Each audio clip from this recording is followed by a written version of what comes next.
बिस्मिल्लाहिर्रहमानिर्रहीम, अस्सलामुअलैकुम। आप देख रहे हैं GNN और मैं हूं तनसीर ज़ेद। मैं हूं सादिया सरवर। हेडलाइंस आपने जानी। बुलेटिन में हमारा साथ देंगे हमजा शफीक भी। बुलेटिन का बाकायदा आगाज़ करते हैं। आपको अहम खबर दें, Supreme Court practice and procedure तरमीमी ऑर्डिनेंस काबीना से मंजूर, जल्द सदर को मंजूरी के लिए भिजवाया जाएगा।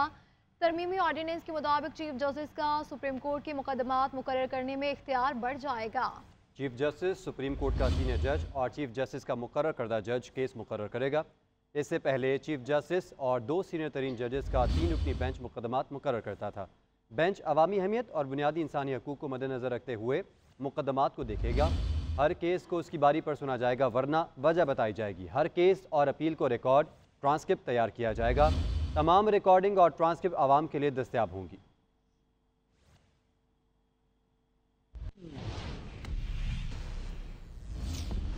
उधर कौमी असम्बली सेक्रेटेरिएट ने नई पार्टी पोजीशन जारी कर दी। नई पार्टी पोजीशन में कौमी असम्बली की तहरीक इंसाफ का वजूद खत्म, तमाम 80 अरकान को सुन्नी इत्तेहाद काउंसिल का रुकन जाहिर कर दिया। नून लीग पीपल्स पार्टी JUI से वापस ली जाने वाली नशिस्तों का भी पार्टी पोजीशन में जिक्र किया गया है। इस हवाले से मजीद जान लेते आतिफ भट्ट से। जी आतिफ, बताएगा इस रद्दबदल के हवाले से। ये स्पीकर कौमी असम्बली की जानिब से कल इलेक्शन कमीशन को खत लिखने के बाद कौमी असम्बली सेक्रेटरीट ने नई पार्टी पोजीशन जो है वो जारी कर दी है। नई पार्टी पोजीशन में कौमी असम्बली से तहरीक इंसाफ का वजूद खत्म कर दिया है। तमाम 80 अरकान को सुन्नी इत्तेहाद काउंसिल का रुकन जाहिर किया गया है। इससे पहले 39 अरकान तहरीक इंसाफ और 41 को आज़ाद डिक्लेयर किया गया था। नए इलेक्शन एक्ट के बाद पार्टी पोजीशन भी तब्दील कर दी गई है। से वापस ली जाने वाली नशिस्तों का भी पार्टी पोजीशन में जिक्र किया गया है, जिसके मुताबिक 23 में से मुस्लिम लीग नून को 15, पीपल्स पार्टी 5 और JUI को 3 नशिस्तें जो है वो मिलेंगी। और ये लिखा गया है कौमी असम्बली की जो नई पार्टी पोजीशन है उसका मुस्लिम लीग नून के 110। ठीक है, बहुत शुक्रिया आतिफ भट्ट। मखसूस नशिस्तों के मामले पर चीफ इलेक्शन कमिश्नर की ज़ेर सदारत इलेक्शन कमीशन का इजलास जारी है। कानूनी टीम की सुप्रीम कोर्ट की वजाहत और नए इलेक्शन एक्ट पर ब्रीफिंग। इजलास में कौमी असम्बली और सूबाई असम्बलियों के स्पीकर्स की जानिब से लिखे गए खतूत का जायजा लिया जा रहा है। मखसूस नशिस्तों पर सुप्रीम कोर्ट की वजाहत के बाद इलेक्शन कमीशन का ये चौथा इजलास है। आपको अपडेट करें, मखसूस नशिस्तों के मामले पर चीफ इलेक्शन कमिश्नर की ज़ेर सदारत इलेक्शन कमीशन का इजलास जारी है। कानूनी टीम की सुप्रीम कोर्ट की वजाहत और नए इलेक्शन एक्ट पर ब्रीफिंग। इजलास में कौमी असम्बली और सूबाई असम्बलियों के स्पीकर्स की जानिब से लिखे गए खतूत का जायजा भी लिया जा रहा है। मखसूस नशिस्तों पर सुप्रीम कोर्ट की वजाहत के बाद इलेक्शन कमीशन का ये चौथा इजलास है। मखसूस नशिस्तों का मामला है। कौमी और 2 सूबाई असम्बलियों के स्पीकर्स का तरमीमी इलेक्शन एक्ट पर अमल दरामद का मुतालबा।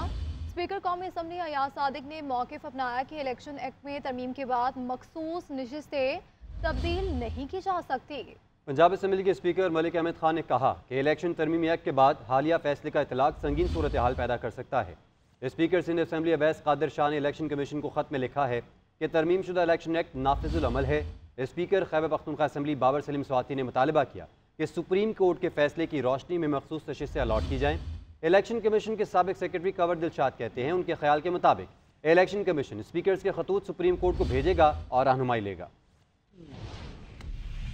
मखसूस नशिस्तों का मामला कौमी और 2 सूबाई असम्बलियों के स्पीकर्स का तरमीमी इलेक्शन एक्ट पर अमल दरामद का मुतालिबा। पार्लियामेंट के बनाए गए कानून का एहतराम किया जाए। तीनों स्पीकर्स के इलेक्शन कमीशन को खतूत। स्पीकर कौमी असम्बली अयाज सादिक ने मौक़िफ़ अपनाया है कि इलेक्शन एक्ट में तरमीम के बाद मखसूस नशिस्तें तब्दील नहीं की जा सकती। पंजाब असम्बली के स्पीकर मलिक अहमद खान ने अपने मरासले में खबरदार किया है कि इलेक्शन तरमीमी एक्ट के बाद हालिया फैसले का इतलाक संगीन सूरत हाल पैदा कर सकता है। स्पीकर सिंध असम्बली अवैस कादिर शाह ने इलेक्शन कमीशन को खत में लिखा है कि तरमीम शुदा इलेक्शन एक्ट नाफिजुल अमल है। पार्लियामेंट की कानून साजी का एहतराम करना इलेक्शन कमीशन की जिम्मेदारी है। सिंध असम्बली की खुद मुख्तारी बरकरार रखते हुए मखसूस नशिस्तों का फैसला किया जाए। इलेक्शन कमीशन के साबिक सेक्रेटरी कंवर दिलशाद कहते हैं कि उनके ख्याल के मुताबिक इलेक्शन कमीशन स्पीकर्स के खतूत सुप्रीम कोर्ट को भेजेगा और उससे रहनुमाई लेगा। GNN से गुफ्तगू करते हुए उन्होंने वाज़ेह किया कि स्पीकर्स के खतूत के बाद इलेक्शन कमीशन के खिलाफ किसी किस्म की कार्रवाई नहीं हो सकेगी।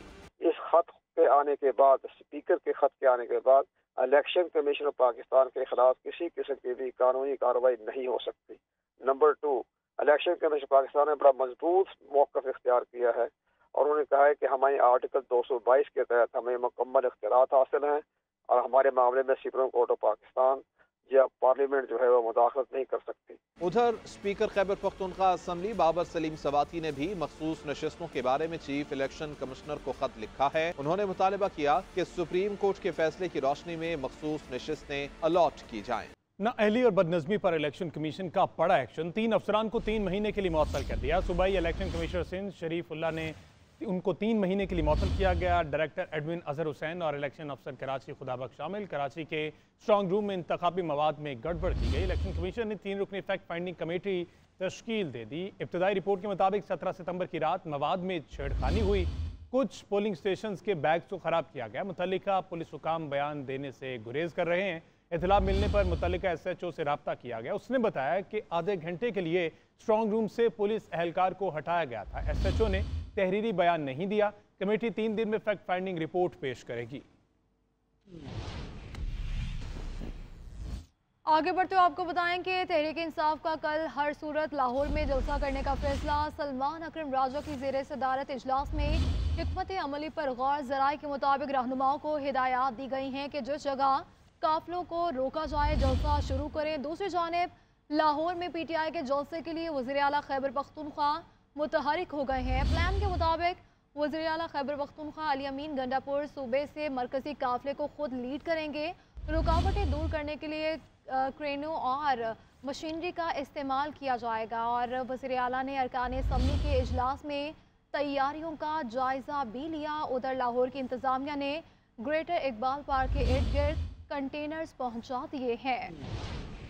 लाहौर में PTI के जलसे के लिए वज़ीर आला खैबर पख्तूनख्वा मुस्तैद हो गए। प्लान के मुताबिक वज़ीर आला अली अमीन गंडापुर काफिले को खुद लीड करेंगे। हर रुकन असम्बली 500 कारकुन लाएगा। खैबर पख्तूनख्वा के तमाम काफिले सवाबी में सुबह 9 बजे जमा होंगे। रास्तों में मौजूद रुकावटें हैवी मशीनरी और क्रेनों से हटाई जाएंगी। आंसू गैस और लाठी चार्ज से बचाव का सामान भी हमरा रहेगा। वज़ीर आला खैबर पख्तूनख्वा ने अरकान असम्बली के इजलास में जलसे की तैयारियों का जायजा लिया। इजलास में फैसला हुआ कि तमाम वज़रा और अरकान असम्बली वीडियो बयानात जारी करेंगे। उधर लाहौर इंतजामिया भी चौकस हो गई। शहर की पुलिस रास्ते बंद करने के लिए कंटेनर्स तहवील में ले रही है। ग्रेटर इकबाल पार्क के इर्द गिर्द कुछ कंटेनर्स पहुंचा दिए गए। जलसे से मुतालिक PTI के सेक्रेटरी जनरल सलमान अकरम राजा की ज़ेर सदारत भी इजलास हुआ। इजलास में मीनार पाकिस्तान के करीब जलसे की इजाज़त न मिलने पर किसी और जगह की हिकमत अमली भी बनाई गई। लाहौर हाई कोर्ट ने DC लाहौर को PTI जलसे की दरख्वास्त पर शाम 5 बजे तक फैसले का हुक्म दे दिया। अदालत ने हुक्म दिया कि डिप्टी कमिश्नर लाहौर कानून के मुताबिक दरख्वास्त को देखें। डिप्टी कमिश्नर किसी रिपोर्ट से मरूब हुए बगैर फैसला करें। चीफ सेक्रेटरी और IG पंजाब भी लाहौर हाई कोर्ट पेश हुए। IG ने मौके पर इख्तियार किया कि पुलिस ने किसी को हिरासा किया, ना ही रुकावट डाली। अदालती हुक्म पर दरख्वास्त DC के हवाले कर दी गई। PTI का जलसा रुकवाने की दरख्वास्त नाकाबिल समाअत करार देकर मुस्तरद कर दी गई। PTI को लाहौर में जलसा करने की इजाजत न देने और रुकवाने के केस की समाअत हुई। लाहौर हाई कोर्ट ने डिप्टी कमिश्नर लाहौर को PTI जलसे की दरख्वास्त पर फैसले का हुक्म दे दिया। हुक्म में कहा गया है कि DC कानून के मुताबिक दरख्वास्त देखें, मरूब हुए बगैर फैसला दें। जस्टिस फारूक हैदर ने रिमार्क्स में कहा कि दरख्वास्त का फैसला आज ही होगा। समाअत के दौरान आलिया हमजा की जलसे की इजाजत पर एडिशनल एडवोकेट जनरल ने एतराज उठा दिया। अदालत ने रिमार्क्स में कहा कि जब दरख्वास्त ही नहीं दी गई तो ऑर्डर कैसे कर सकते हैं। अदालती हुक्म पर आलिया हमजा की दरख्वास्त डिप्टी कमिश्नर लाहौर के हवाले कर दी गई। चीफ सेक्रेटरी और IG पंजाब भी अदालत में पेश हुए। IG ने कहा कि किसी को हरासा नहीं किया, ना ही किसी किस्म की रुकावट डाली है। लाहौर हाई कोर्ट ने PTI का जलसा रुकवाने की दरख्वास्त मुस्तरद कर दी। दरख्वास्त गुजार को कहा गया कि आप मुतासरा फरीक नहीं है। PTI सेनेटर अली जफर ने मीडिया से गुफ्तगू करते हुए कहा है कि NOC हो या ना हो, लाहौर में जलसा हर सूरत होगा। मुल्क में आईनी बहरान की सूरत हाल है। आईनी तरमीम लाने की कोशिश नाकाम होगी। हुकूमत एक बार फिर कोशिश करने जा रही है। आईनी तरमीम की दोबारा कोशिश खतरनाक है, बहरान बढ़ जाएगा। का ताल्लुक है मेरी इमरान खान साहब से बात पहले भी हुई है, अभी हाल में दोबारा फिर हुई है। उनका पैगाम बड़ा वाज़ेह है कि ये जलसा हर सूरत में होगा, चाहे NOC हो या ना हो, ये जलसा होगा। और क्योंकि ये सिर्फ ये पहला जलसा या दूसरा जलसा नहीं है, फ़ैसला ये किया गया है कि हम हर हफ्ते जलसे करेंगे मुख्तलिफ़ शहरों में। अमेंडमेंट बिल लाने की कोशिश की थी हुकूमत ने रातों रात, चुपके से खुसर फुसर करके, वो तो उनकी कोशिश नाकाम हो गई है। और अब लेकिन वो फिर दोबारा एक और कोशिश करने जा रहे हैं। आपको अहम खबर से आगाह करें, वज़ीर-ए-आज़म शहबाज शरीफ की ज़ेर सदार फेडरल बोर्ड ऑफ रेवेन्यू के अमूर से मुतालिक अहम इजलास हुआ है। वज़ीर-ए-आज़म ने कहा कि FBR की डिजिटलाइजेशन हुकूमत की अहम मुआशी इस्लाहात में एक अहम संग मील की हैसियत रखती है। वज़ीर-ए-आज़म ने FBR के तमाम मनसूबों का थर्ड पार्टी ऑडिट करवाने की हिदायत भी कर दी है। ये अहम इजलास हुआ है वज़ीर-ए-आज़म की ज़ेर सदारत। वज़ीर-ए-आज़म की जानिब से ये कहा गया है कि FBR की डिजिटलाइजेशन हुकूमत की अहम मुआशी इस्लाहात में एक अहम संग मील की हैसियत रखती है। वज़ीर-ए-आज़म ने FBR के तमाम मनसूबों का थर्ड पार्टी ऑडिट करवाने की हिदायत कर दी। वफाकी वजीर बराए पावर डिवीजन अवैस लगारी की क़ायमा कमेटी तवानाई को ब्रीफिंग। कहा IPPs के बायस बिजली की कीमतों में रिकॉर्ड इजाफे के मामले पर अहम पेशरफ सामने आई है। IPPs के साथ हुकूमती सतह पर बातचीत में मुस्बत पेशरफ का इम्कान है। इस सारी सूरत हाल से मुतल्लिक मजीद बात करेंगे नुमाइंदा GNN असगर हयात से। असगर हयात बताइएगा। असगर हयात से रब्ता करेंगे, आपको बताएंगे पाकिस्तानियों को मुस्तकबिल करीब में अच्छी खबर सुनने को मिलेगी। अवैस लगारी की जानिब से कहा जा रहा है टास्क फोर्स की जानिब से हुकूमत के अपने प्लांट्स का जायज़ा भी लिया जा रहा है। IPPs के बायस बिजली कीमतों में रिकॉर्ड इजाफे के मामले पर अहम पेशरफ सामने आई है। अवैस लगारी की जानिब से बयान दिया गया है।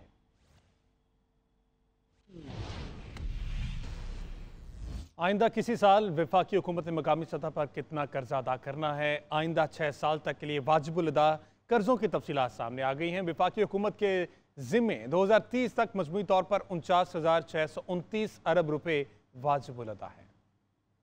वफाकी हुकूमत के जिम्मे मकामी सतह पर कितना कर्ज, आइंदा 6 साल तक के वाजिबुल अदा कर्जों की तफसील सामने आ गई। वफाकी हुकूमत को 2030 तक 49,629 अरब रुपए अदा करना होंगे। दस्तावेज के मुताबिक तमाम कर्ज इन्वेस्टमेंट बॉन्ड्स, ट्रेजरी बिल्स, कूक और बचत स्कीमों के हैं। वाजिबुल अदा कर्ज में असल रकम और सूद भी शामिल है। रवा साल सबसे ज्यादा 13,269 अरब रुपए मकामी कर्ज वापस करना है। इसी तरह 2025 में 12,723 अरब और 2026 में 7,684 अरब रुपए अदा करना होंगे। दस्तावेज के मुताबिक 2027 में 4,758 अरब, 2028 में 5,608 अरब रुपए कर्जा वाजिबुल अदा है। 2029 में 4,153 अरब और 2030 में 1,434 अरब रुपए अदा करने हैं। सबसे ज्यादा 59% कर्ज इन्वेस्टमेंट बॉन्ड्स के जरिए ले रखा है, 22% कर्ज टी बिल्स और 10% कूक बॉन्ड्स के जरिए लिया गया।